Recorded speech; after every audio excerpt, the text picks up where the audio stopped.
Please stand clear of the doors. Por favor, manténganse alejado de las puertas.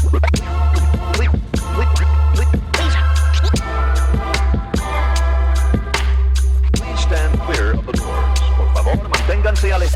Because this here's the wildest ride in the wilderness. Hello, everybody. I'm Nathan.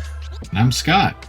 And welcome to episode 221 of Adventures and Mousecapades. Alicia can't be with us today, so it's just us guys flying without supervision, but we've also got a tight window to squeeze this recording in, so this should be fun. Well, today's guest really needs no introduction, but we're doing one anyway because we're polite like that. Scott Gustin is back with us, making his third appearance on the podcast, and if you spend any time in the Disney community, you already know him. Scott's one of the most trusted, level-headed, and dare I say, beloved voices covering all things Disney. And we've had the pleasure of chatting with him before about D23 announcements and big Disney moments. This time, though, Scott joins us fresh off something pretty special. Sailing aboard the brand new Disney Adventure as part of the media preview before its maiden voyage. He recently published a deep dive review that had a lot of people talking, and today we're excited to go beyond the article, digging into what worked, what surprised him, and what this ship tells us about Disney Cruise Line's future. Welcome, Scott. Hey, thanks for having me back. Yeah, good to have you. So you broke your review into what worked, what didn't, and what surprised you. And I'd love to use that kind of as a little bit of a roadmap for our chat. You got the rare chance to sail before the maiden voyage as part of the media event around the christening cruise. You talked early on about how the ship immediately signals that it's not a traditional Disney ship, Disney Cruise Line ship. Walk us through that first impression. What did your Disney cruise brain have to recalibrate? Yeah, so sometimes at different ports, if anyone's been on a normal Disney cruise, if you get on at a different port, the entry onto the ship, sometimes you come in on deck 4 and not like the normal grand entrance into the atrium. Right. Or sometimes you come in on like just different parts of the ship based on where it is. Right. Sometimes you're on like deck 1 and you get dumped into a really small elevator lobby. Right. And yeah. So there are different experiences there, but the typical one is walking into the atrium, getting that grand reveal, and then trying to shuffle your way to find some lunch. Right. So getting on the adventure, you get on deck 7 and you enter into really just an elevator lobby. Okay. And that kind of was like, okay, yeah, this is going to be different. Yeah. And we then made our way to what they call Town Square. And that is more of like, what is their atrium? It's where the statue is. Okay. Weirdly on this ship, there's also 2 dining rooms and a quirks, like a buffet restaurant right there. Oh, interesting. And then that restaurant actually transitions into a table service at night. Huh. So that was all the night before I actually sailed on the ship, the night of the christening with Robert Downey Jr. I got on the ship early. I got to do a quick interview or a chat, not really an interview with Imagineering just about the ship. That was my first look at the ship in that moment, and then kind of hung out for the christening, and then I got to walk around the ship a little bit, but mostly was checking it out the next day. But yeah, that first impression, it wasn't bad. It was just kind of like it set the tone for this is going to be different. Right. Doesn't mean it's going to be worse. Doesn't mean it's going to be better. Right. This is going to be very, very, very different, and it certainly was. Right. And just to recap, this is a hull that Disney bought for literally pennies on the dollar because the company that was building the ship for the Southeast Asia market had gone under after the pandemic, and then kind of disnified a ship that already existed. So there wasn't a chance for them, they could move some walls and do some things. I think they reduced the overall passenger count from like 9,000 down into like 6,700 or something like that. But, they're not making like grand atrium design changes to match their existing pattern. So, that does make sense that it's different. Yeah. Had you gone in with like expectations, or were you just kind of prepared for something that you knew you were going to have to throw the playbook out and just go, whole hog, all new? Yeah, I was tracking the building of the ship. I was pretty familiar with what the previous concept art for the ship was going to look like. Mm-hmm. So I was really going in with that mindset of, all right, what was this going to be before Disney made this the kids club? What was this versus the going in with like, all right, let's compare and contrast the Wish and the Destiny and the Treasure at every turn. Yeah. So I went in with some expectations for sure. And I knew that a lot of the ship was not anything that they could change. I mean, the only reason it has a coaster on it is because the previous owner put the coaster on it. Disney didn't add that. They kept it. They didn't take it off. They took off a lot of, you actually look at some of the original concept art, there was like 7 water slides or something on the ship. Yeah. So they took a lot of those off, in addition to a lot of other things. So, I mean, I went in with expectations of knowing that this was a remodel. This was an HGTV, right? This was not where I could pick a hole in every design choice where there's weird layout choices. I think Disney introduced some more weird layout choices or layout issues. Like an example is the Disney Imagination Garden, which is that open air part of the middle of the ship. Mm-hmm. You actually, depending if you're forward or aft, you enter into that on either deck 10 or 11. And there's, forgive me, I can't remember exactly. I think it's aft where you cannot get to the Imagination Garden without going down to 10. Huh. And it's because they've put the spa in that, like kind of in that in-between area near the elevator shafts. Yeah. So there's a couple spots where Disney was like, we want to use the space differently than it was originally designed. So they kind of, they did some things there that I know Disney would not have done had they started from scratch. Yeah. Yeah. So you've talked a lot about instances where, this is different was your first reaction. Was there anything that surprised you in a good way right off the bat? Yeah. I mean, Imagination Garden is an amazing space. I don't know if Disney will do it again. I think you need the mega ship layout to be able to give up that much, real estate in the middle of the ship. But I mean, I kind of went on that ship thinking, why would anyone ever book a garden veranda? Yeah. Why would you want that? Yeah. And then after being on the ship, I was like, if I go back, I am 100% booking that room. Really? This is the debate that 100%. Alicia and I have been having a ton. Like, would we want a garden veranda to see all 100%. the shows and everything? 100% to see the shows.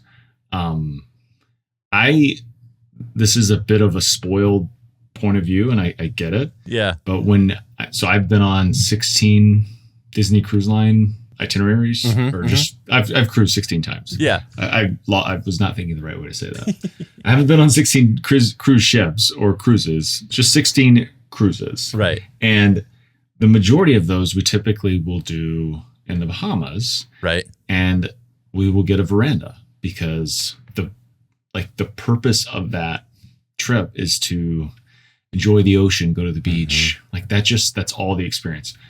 This is not really that because you're not stopping in any ports. Yeah. You're not getting a first look at the island as you approach or watching as you sail away. And so on this cruise, we had a veranda and we never used it. Wow. But if we had one facing the garden, we would have used it every day. Like we would have gone out. I was there with my older sister and my brother. Okay. But I know we would have been there for every show. Even the shows like we only caught one, the Duffy show. We only caught one of those. I know we would have watched multiple had we had the view from our room. Yeah. We would have saved time not having to like stake out a spot for the show. Yep. For like the Marvel big shows, which one night we actually watched it twice. So the benefit on that for that type of cruise, I would sign up for it in a second. Yeah. Now, obviously, these sailings have been sailing with limited capacity, and you bring up, staking out spots.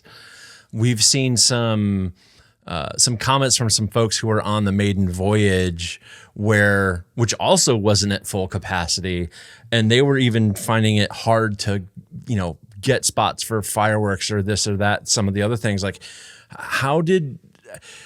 it's a different layout than what Disney's used to. And Disney's used to being able to do these massive events like a sail away party or things like that, where you have multiple decks and lots of viewing spaces on the floor and all around, where you can get a lot of people, most of the ship viewing a thing.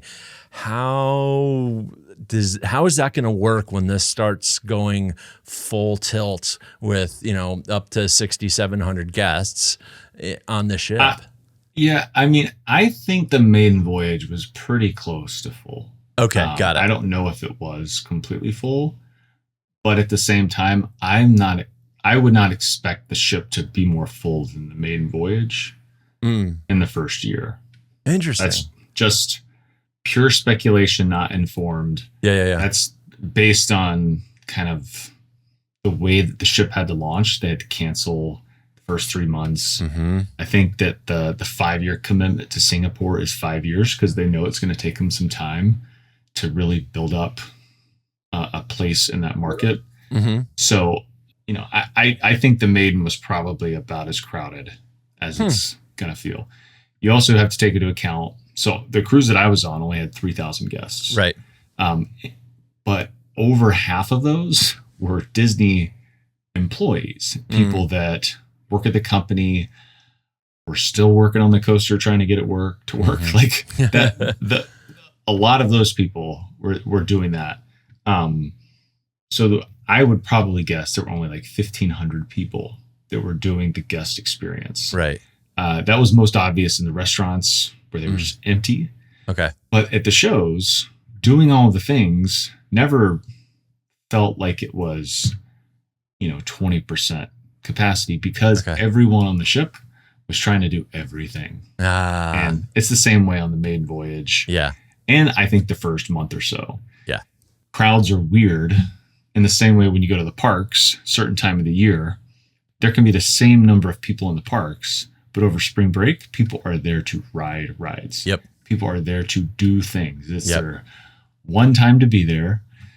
Unlike other times of the year where you could have the same number of people in the park and people are locals and they're just kind of having a good time. I mean, we go over the summer and, we've been blessed a couple times to have like 2 weeks because we had DVC points to blow after the pandemic canceled a couple things. And it's like, we're just going to hang out. And if we ride stuff, we ride stuff. If we don't, we don't. Like, we're just here for the vibes. It's a very different thing than when we try to cram something in on a spring break.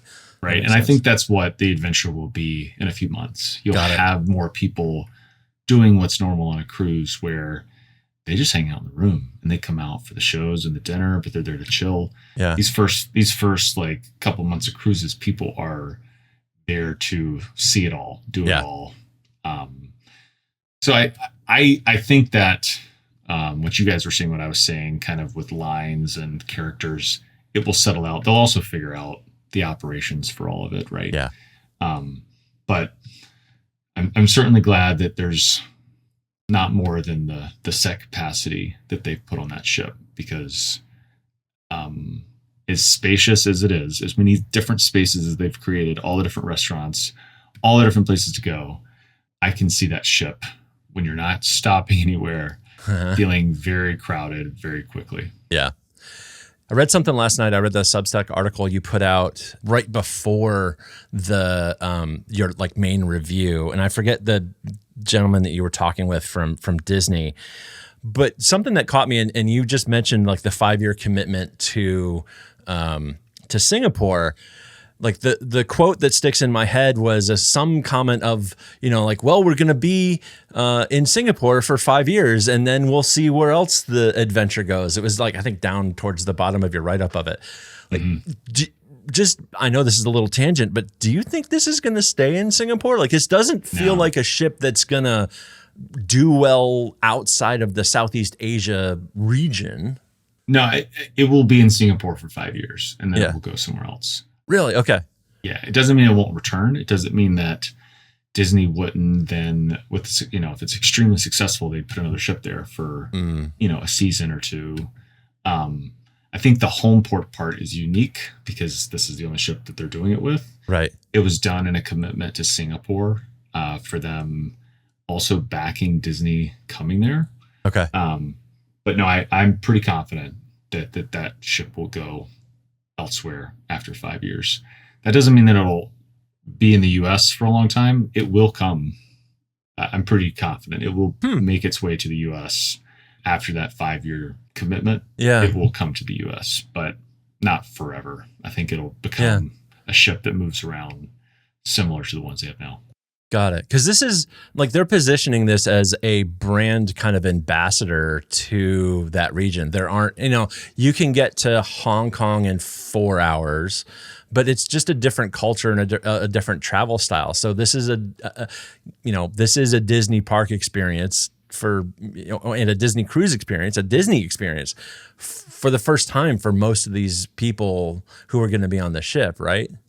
It is. And I think the ship can serve that role in the 5 years that it's there. Mm-hmm. And then it can kind of go other places, which is what I would expect for it to do. But for the next 5 years, it is absolutely a Disney brand ambassador for that market. Yeah. They can, over the thing about all the things that are probably going to happen with the company over the 5 years, they can introduce characters in that market as we're introduced to them. If they're characters we don't know about yet, or new Marvel characters that show up in the next few years, like all of those can then be introduced in Singapore through the adventure. And I think that they'll absolutely use it for that.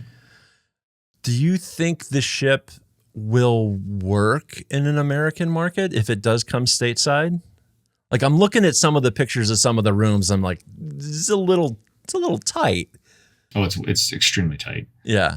And the decor is not nearly as nice as the other ships. I read the rooms were pretty much done when Disney bought the ship. So pretty much, yeah. Wow, that's amazing. With the exception of some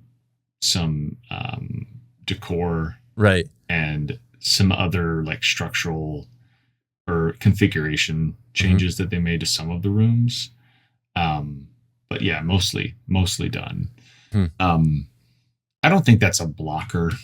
Okay. Like they can, it would work with some modifications. I would not be shocked if it in 5 years, hypothetically 5 years, leaves Singapore, comes to the US, goes through like a dry dock, or even just a refurb, where they would make some changes. I hate to already like declare bankruptcy on the Marvel landing area, but like it wouldn't shock me if like when it leaves Singapore that they just take all that off. Interesting. Because the reason the rides work on the ship, I think, is because it's in Singapore where they don't have a Disney theme park. Okay. But those rides take up a lot of space. They're going to take up a lot of just time, like maintaining them. I mean, when you walk around deck 17 and you get back to where they have the coaster. Yeah. Under the coaster, there's like a stair lift. I wish I had taken a picture of it. But they have just under a tarp, like an extra light cycle vehicle. And then they have 2 extra, like Groot spinner. Oh, vehicles. Okay. Yeah. And it's like, I saw that and I was like, oh my God, like one of those things break, they have to have it on the ship. Yeah. And that way they can fix it when they can. They probably would have to be docked to like do all of that. Right. But they still got to have all of that stuff here to like support and manage a functioning ride. Yeah. And the people and it's not just the resources. Yeah. Having people on standby, like able to help. So like just seeing that, I was like, this little dinky carnival attraction works in that Asian market because it's like I get to go on a Disney ship and I get to do Disney rides and I get to see Disney shows and I get to see Disney characters. You bring that over to Port Canaveral, like, what are we doing here? Yeah. I was like, well, the spinner especially is like, I mean, I guess it's kind of like Dumbo, but like it's not real impressive. It's not. No, I rode the spinner. I did not ride the car, the little to be clear, these rides are not made for me. They're not made for you. They're not made for probably most of the people listening to this podcast. It's made for families to be able to come and take their kid on that first Disney ride, and it's fine for that. Yeah. But, I mean, they found the slowest moving cars on the planet on the entire planet are on that ship. The PIM particle or whatever. I was just watching it. You know, if I'm driving a car on a cruise ship, I probably would want to make sure that it's safe and it's slow. Totally get it. Yeah. But when you see it, you're kind of like, maybe we should have done something else. Like if this is all that, if you decide to build a house and the cost of lumber, the day you decide to do it goes up 500% because of some market impact, you probably would be like, man, maybe we don't need to build a house with wood. Maybe we need to put up a metal structure. Right. That's what they should have decided on that attraction at some point. But like, if this is what we have to do to have a drivable car experience, what other ideas do we have? Yeah. Guys, what else do we have? Interesting. So I could see it coming to the US. I could see them actually taking it at some point to ports, making stops outside of the Asia market. Yeah. But they would definitely have to make some changes. Yeah. In your review, there's a clear tension between things that feel unmistakably Disney and moments that feel like quite a departure, and we've been talking about a bunch of those. Where do you feel the most internal push and pull as a longtime Disney observer? That's a good question. I think they nailed making the ship feel like a Disney ship. Okay. I don't think if you walked onto the ship without having been on a Disney Cruise Line ship, it feels very Disney, and it's nice, and you get the same feeling that I think we all had the first time we would have gone on a Disney cruise ship. When you walk on, having been on a Disney Cruise Line ship, it's not quite the same Disney feeling that you got on those ships. But I still think they pulled it off, even with all the cards that they were dealt, the low ceilings that you have throughout most of the ship.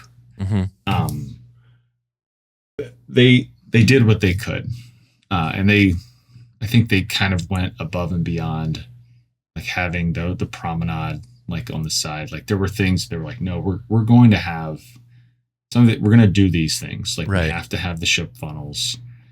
Thank goodness they didn't have 6 like in the original artwork, because 4 is plenty. Yeah. And I still don't fully know what's in the faux funnels. Yeah. There are rumors that there is a suite that will at some point open, but was not ready. But I don't know if that's accurate or not. Okay.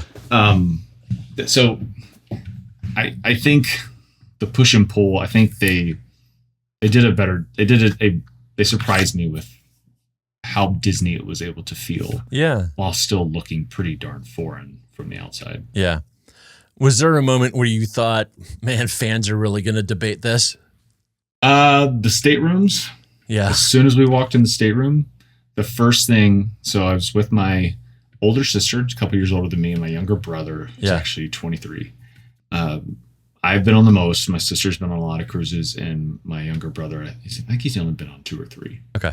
And we walked in the room, and we all were just kind of like, ooh, It was smaller than expected. But the first thing I noticed was like the curtain separator from our layout was, we had the bed, and then we had the couch, and we had the veranda. Right. But the curtain that separates the couch area and the bed, it's like the cheapest fabric, just like plastic. Oh, wow. Thing. And I was just like, oh no. Like, I know my kids of a few years ago would have broken that within like a day of opening and closing it. So we clocked that. The sofa that converts into a bed is not, you don't sleep on a mattress. You sleep on, kind of just extends out. And you're sleeping on top of the couch cushion. Oh. Flattened. Okay. Which is the complete, I mean, we often talk about how well we sleep on a Disney ship. And a lot of that is because if you've ever Googled the mattress or the linens they use on the ships. It's nice. It is really nice stuff. Yeah. This is not on the ship. It is not. You sleep on a couch cushion that is extended out, that's topped with a mattress topper. And so that's where my brother slept. Yeah. he ordered some extra pillows and made it work. Okay. But that was kind of a surprise. Yeah. But it's funny because and then the decor in the room is very, like, it's a nice room, but it's not super Disney. Like, there's the mural behind the main bed. And then I think we've seen, like, there's another kind of like line art illustration drawing elsewhere in the room. And that's kind of it. Yeah. I think there's a little Mickey Mouse head by the bed as well. But that's kind of it, where we're used to, like, carpets and lampshades and all sorts of stuff all throughout the suite being overly themed. It's interesting. You mentioned, just a few minutes ago where you were surprised about how Disney they were able to make the ship feel. And yet there's this also a dichotomy with the rooms that were largely already done and designed and installed being very much not Disney. It'll be interesting to see, to your point earlier, they will have to do a dry dock in 5 years. That is, for every new ship for the first 15, 20 years or something like that, you do every 5 years and then it goes every 3. I think that sounds like this is going to have a longer dry dock after that first 5-year period is over, and lots of room for improvement. And we'll see how much they actually do. Room for improvement too. Yeah. Nice pun. Yeah. Room for the rooms can improve. Yes. So you call out some in your article a few seemingly small operational choices that actually say a lot about how the ship is meant to function. What do those details tell us about who Disney designed the ship for? I think the rooms are still, like, it's very clearly made for the market that traditionally for cruises like this are signing up to put 4 adults in a tiny stateroom, not something that Disney would really try to sell in the markets they're in right now. Yep. So that was pretty obvious. They're, as far as, like, part of the world, like the soda selection was unique. Did not have the normal drink selections. They don't even have regular Coca-Cola. Oh, wow. They have, I heard them calling it Coke Light, which is Diet Coke, right? Coke Zero. But then if you just order a regular Coca-Cola, it's half regular Coke, half Coke Zero. Oh, interesting. So it's like a reduced calorie blend Coca-Cola. It's like called less sugar Coca-Cola. Huh. Which was just, I think it's very normal in Asia. Yep. But was not normal to me. Right. And when I just ordered a Coke and I tasted it and I was like, this tastes like fake and real mixed together. And then we looked and we're like, oh, it is. That is exactly what it is. And then they had like a Minute Maid orange, just called orange drink. Okay. It was like my brother's favorite thing on the ship. So, like those types of things, I saw that they've like run out of Mickey ice cream bars. Yeah. So there's like a Singapore version of the Mickey ice cream bar on the ship right now, I think, until they get the regular ones back in. Yep. So that one was like all right, yep, we're not sailing from Port Canaveral. This is different. Right. I wouldn't say there was really anything else that stands out that was other than just the ship was built for a lot of people. So with that in mind, they created a lot more smaller spaces for people to go. Yeah. With the 4 restaurants on deck 10 and 11, like that is completely foreign for a normal Disney ship. Usually you're going up to the top deck for all of your quick food options. Yeah. To kind of have 2 different areas for that was different, but it was all in the effort of trying to spread out people. Right. A lot of the issues you're talking about is, Disney Cruise Line, even today, when you have ships sailing out of Europe or Australia, there are issues where they don't have the normal supply chain. And so maybe you don't always have Mickey bars, or you don't have this or that or the other thing. I think the most critical question, I have for you, and I don't know why I didn't lead off with this, like, have they internationally sourced the chicken tenders? So I I think they were just the normal ones. Okay. The problem is I don't consume them regularly enough because I've been on a preview cruise for one of the Wish class ships and was sitting down with one of my colleagues, and they looked normal to me, and this person ate them, and they're like, "Oh, these taste different." Oh, weird. I couldn't taste the difference. Yeah. But these appeared and tasted to me to be just your normal cruise line chicken fingers. So all right. There would be breathe a sigh of relief. There would be a riot if that wasn't the case. Yeah. The riot though may come for there's no Mickey ice cream bars for room service, which was always like a, not insider, but like a kind of an open secret for people that love to go on the cruises. Is it's not listed anywhere, but you could call room service and they'll deliver Mickey ice cream bars. But no, you have to get them in the restaurants. That's the only place you can get them on the ship. Huh. I wonder if that's just a supply chain. Maybe they'll change that. It feels like an easy change if they get a supply chain. It is an easy change, but it was even before they ran out, it was a policy. But should they have a better established way of getting those, that's something they could change in a second for sure.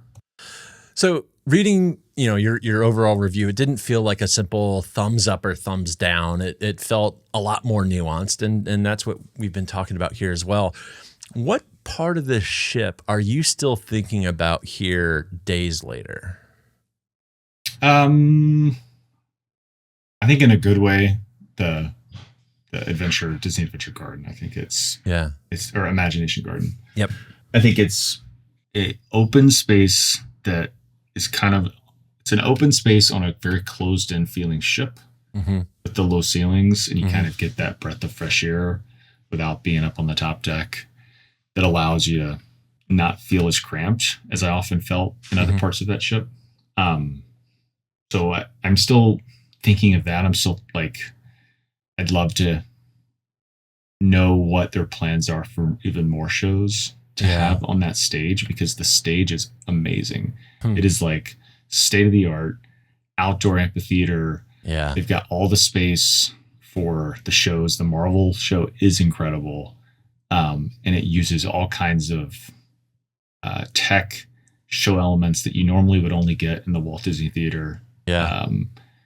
Flying people on, wire flying in during the show. All of that is really amazing. So I keep thinking about like other ways that they could in the future use that whole space. I think they were forced into having escalators, which I love. Yeah. It's not the whole ship. It's only in the middle of the ship. Okay. You could go from like deck 4 or 5 up to 10. I think it's like 5 to 10. Yeah. But it's in the middle, apart from the 2 elevator banks. Okay. So you're in the middle of the ship, in the town square area, and you want to jump up to Imagination Garden. You could just take the escalators, which I like to take the stairs as much as I can, but sometimes you just don't want to. And so having that option versus going and finding an elevator, I think is something that they didn't choose to do. It was part of the original ship. And I wonder if they'll find a way to incorporate those onto the next class of ships. I don't know if there will be space since it's not that big, as big of a ship, but it was when I saw them originally and I knew they were going to be on the ship, I kind of thought, oh, they're going to be, I can go from top to bottom on an escalator. The way that it's integrated into the ship, it doesn't really take up a whole lot of space. It just makes it easier to kind of get to where you want to go without having to go all the way forward or aft to the elevators, or to the stairs, because there's no stairs in the area where they have the escalators. That's fantastic. It's a good supplement. Yeah, and then we don't stay concierge. I've never stayed concierge, but the concierge area on the ship is crazy big. Yeah, has its own spa, has its own gym. It's a massive sun deck. So I'm still thinking about that. Yeah, wishing that I could actually experience that one day. Yeah. Yeah. And then just I feel like the Marvel area is just kind of a missed opportunity. Like even forgetting the rides for a second, just the overall feel and look of that area. Yeah. Is very warehousey. Just doesn't. Interesting. That just didn't love that. You know, one of the compromises they had to make, perhaps because of the Marvel area that you're talking about, is there isn't a dedicated adult space on this ship. How do you think that's going to play out? Like, do you think that's a big miss? Do you think it's okay because there's lots of other things? Like, we haven't even talked about San Francisco, that whole district, because that looks absolutely phenomenal. Yeah, San Francisco is my favorite space on the ship, without a doubt. The way that they let Imagineering go crazy, the way they integrated the teen clubs into like the street. Yeah. So you're walking down the street and you see this neon sign for Vibe and you're like, oh, this is cool. This feels like a street. And you're like, oh, this is an actual like store entrance. Yeah. Oh, this is the club. You know, these two teen clubs are like integrated into the facade of the San Francisco street. Then they have like an arcade area that the whole family can go play games together instead of those being inside of the clubs. Yeah. There's not really Hero Zone kind of on the Wish class. They have some things up there for family to play, but these were really cool, interactive, like not VR, but like an augmented reality. Oh yeah, like AR, Okay. kind of like that, where you are the character in the game, and they've got the camera above, and it's projecting you onto the screen. Oh, neat. And it was the best, hands down, the best use of trying to pull off that tech in a game that I've ever been able to play. Yeah.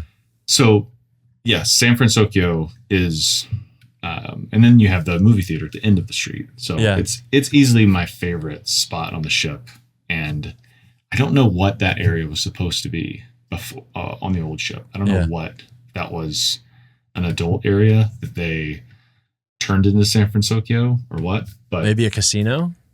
Yeah, that could have been a casino. Yeah, I haven't figured it out. I haven't figured out the casino. That's the only thing. I don't know if it was in the concept art. And we weren't like the kids club area also felt like it could have been the casino. The where it was laid out on the ship, and it kind of has steps down into it.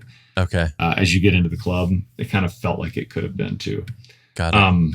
And maybe the ship maybe it wasn't going to have a big casino. Maybe that's why it's not easy to figure it out. Yeah. Or there's an obvious answer and I just haven't seen it. But the lack of adults only space. Yeah. I don't know this for sure, but there were a couple other instances where, like, even on the kids play area, on like the sign where it tells you like all the safety information, like there was a line on there that said only for kids under the age of, and they blacked that out. Huh. They changed the height requirement on the Woody slides.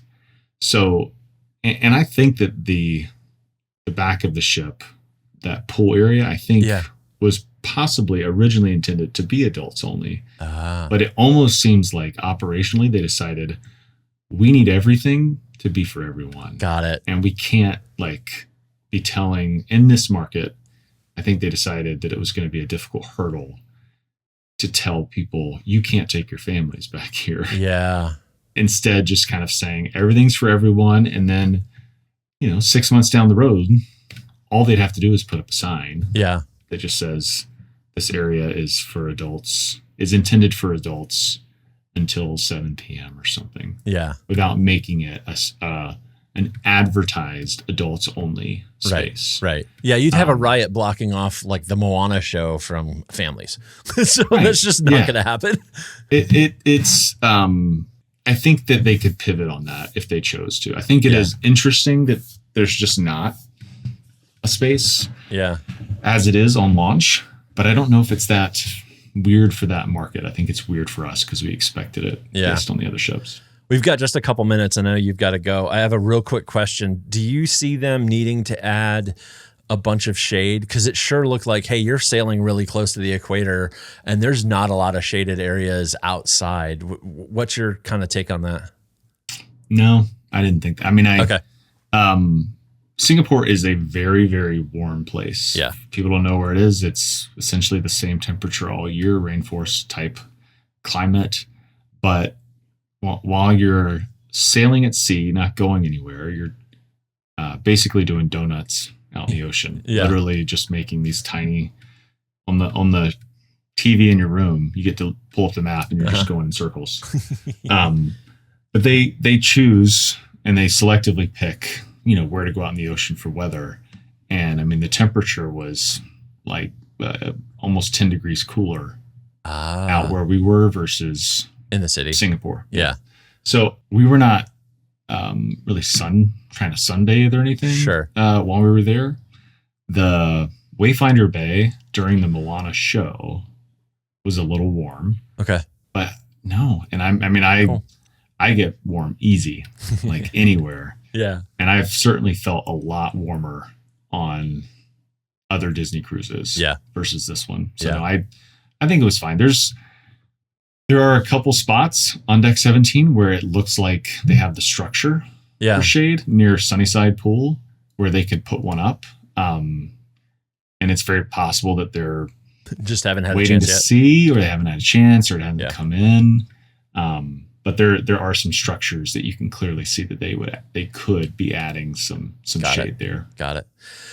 Well, anything like kind of what's your closing argument here? Should people be flying, 18, 20 hours to go to Singapore from the US market and check out this ship? I think if you're curious, yes. Okay. I think if you're just like a curious person who wants to just go see it and you're not going in with your checklist to compare, trying to find every fault in the ship. Personally, I don't enjoy my vacations that way. Yeah. I don't know why anyone would want to do that.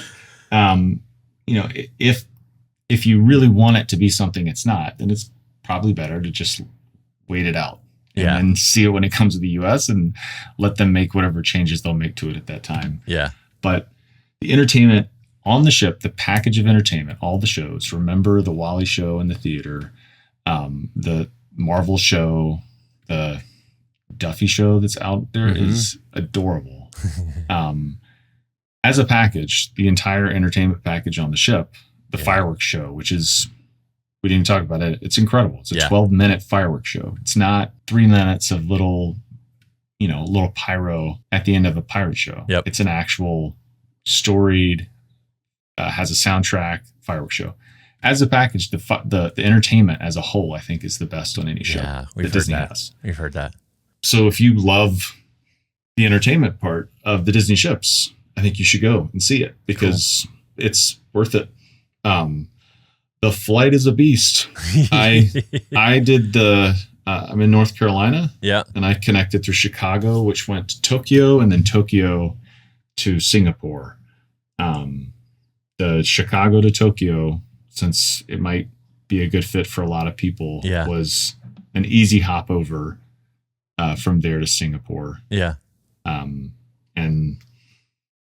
it's a long time. You get the time back when you come home. When we flew back, we flew Singapore through San Francisco. Okay. And we took off at 10:45 p.m. and we landed in San Francisco on the same day at 10:30. Hey, that's a quick trip. That's easy. That is some serious time we made. We just landed. Me and my brother were looking at each other and we're like, is that right? Like, it is one thing to hear it and be like, yeah, Scott, that's how time zones work. But man, when you do it and you're like, you're falling asleep, you're groggy, you step off the plane and you're like, no time's passed? Like what just happened? It's worth it. I have a funny feeling that we'll take the plunge and try this out. We'll see. Alicia really wants to do one of those garden view rooms to see the shows and everything. So, and she has a big birthday ending in 0 coming up in a couple of years. So this may be on our docket. We'll see how it goes. Yeah, I would be strategic about which rooms you look at. I'm sure you guys will do the research there, but I would definitely try to think about the rooms that'll have the best view of the show. And then maybe even try to get one that would have a view of the fireworks as they go off above. Yeah. I would still say go up to 17 to watch the fireworks. Yeah. But I don't think you'll be disappointed. Singapore itself is an awesome place. Yeah. Take a day just for the airport. I'm dead serious.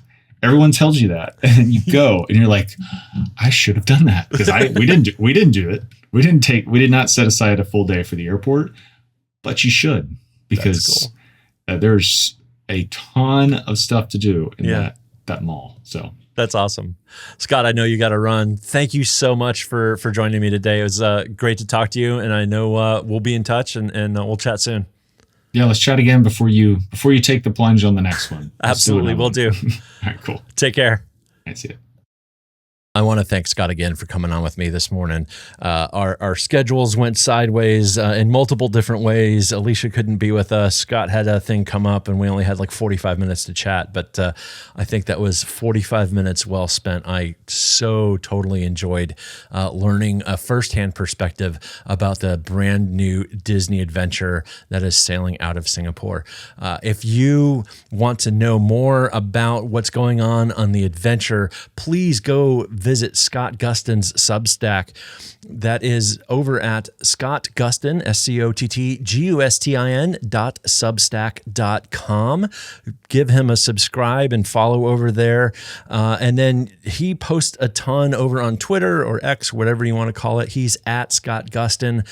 Fantastic source for legitimate news. There is some opinion occasionally, a little healthy about a start of snark, but it's just a good, honest perspective without the clickbait from an honest to goodness journalist that covers Disney as a passion.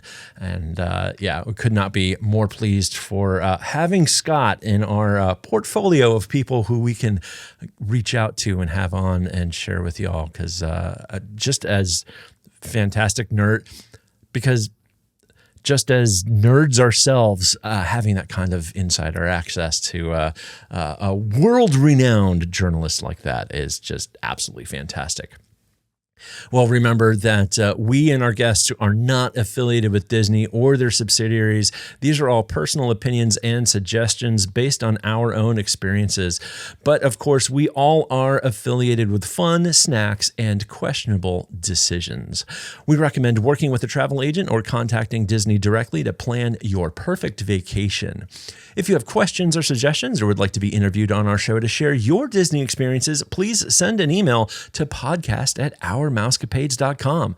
If you love this episode, please give a rating and a review, 5 stars, ring that bell, like and subscribe, all of that good stuff. It really helps other Disney fans find us.